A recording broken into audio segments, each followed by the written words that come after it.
The first epistle of Paul, the apostle, to the Corinthians. Chapter 7. Now concerning the things whereof ye wrote unto me, it is good for a man not to touch a woman. Nevertheless, to avoid fornication, let every man have his own wife, and let every woman have her own husband. Let the husband render unto the wife due benevolence, and likewise also the wife unto the husband. The wife hath not power of her own body, but the husband, and likewise also the husband hath not power of his own body, but the wife. Defraud ye not one the other, except it be with consent for a time, that ye may give yourselves to fasting and prayer, and come together again, that Satan tempt you not for your incontinency. But I speak this by permission, and not of commandment. For I would have that all men were even as myself, but every man hath his proper gift of God, one after this manner, and another after that. I say therefore to the unmarried and widows, it is good for them if they abide even as I. But if they cannot contain, let them marry. For it is better to marry than to burn. And unto the married I command, yet not I, but the Lord, let not the wife depart from her husband. But and if she depart, let her remain unmarried, or be reconciled to her husband. And let not the husband put away his wife. But to the rest speak I, not the Lord, if any brother hath a wife that believeth not, and she be pleased to dwell with him, let him not put her away. And the woman which hath an husband which believeth not, and if he be pleased to dwell with her, let her not leave him. For the unbelieving husband is sanctified by the wife, and the unbelieving wife is sanctified by the husband. Else were your children unclean, but now are they holy.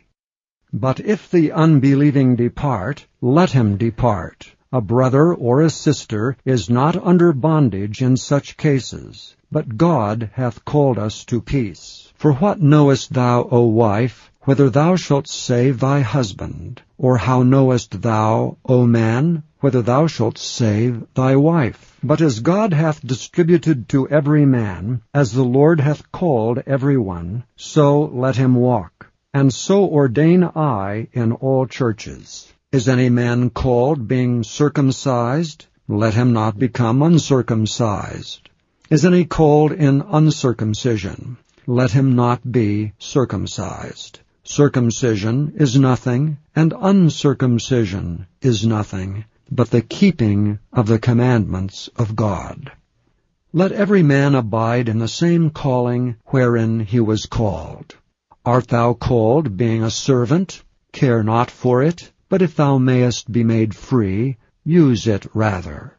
For he that is called in the Lord, being a servant, is the Lord's freeman. Likewise also he that is called, being free, is Christ's servant. Ye are bought with a price. Be not ye the servants of men. Brethren, let every man, wherein he is called, therein abide with God. Now concerning virgins, I have no commandment of the Lord, yet I give my judgment as one that hath obtained mercy of the Lord to be faithful. I suppose, therefore, that this is good for the present distress. I say that it is good for a man so to be. Art thou bound unto a wife? Seek not to be loosed. Art thou loosed from a wife? Seek not a wife. But, and if thou marry, thou hast not sinned. And if a virgin marry, she hath not sinned. Nevertheless, such shall have trouble in the flesh, but I spare you. But this I say, brethren, the time is short. It remaineth that both they that have wives be as though they had none, and they that weep as though they wept not, and they that rejoice as though they rejoiced not, and they that buy as though they possessed not, and they that use this world as not abusing it, for the fashion of this world passeth away. But I would have you without carefulness. He that is unmarried careth for the things that belong to the Lord, how he may please the Lord. But he that is married careth for the things that are of the world, how he may please his wife. There is difference also between a wife and a virgin. The unmarried woman careth for the things of the Lord, that she may be holy both in body and in spirit. But she that is married careth for the things of the world, how she may please her husband. For this I speak for your own profit, not that I may cast a snare upon you, but for that which is comely, and that ye may attend upon the Lord without distraction. But if any man think that he behaveth himself uncomely toward his virgin, if she pass the flower of her age, and need so require, let him do what he will. He sinneth not. Let them marry. Nevertheless, he that standeth steadfast in his heart, having no necessity, but hath power over his own will, and hath so decreed in his heart that he will keep his virgin, doeth well. So then, he that giveth her in marriage doeth well, but he that giveth her not in marriage doeth better.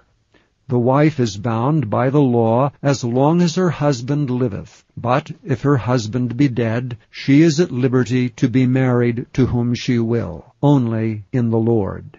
But she is happier if she so abide after my judgment, and I think also that I have the Spirit of God. Thank you for listening to this recording of the King James Bible produced by Audio Scriptures International.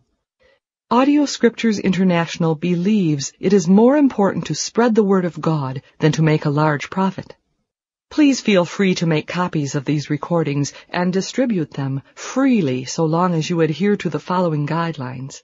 First, you may not charge any more than the cost to duplicate and send them. Secondly, you must make a complete copy of the recording, including this message. For commercial and fundraising distribution, please contact Audio Scriptures International for additional information.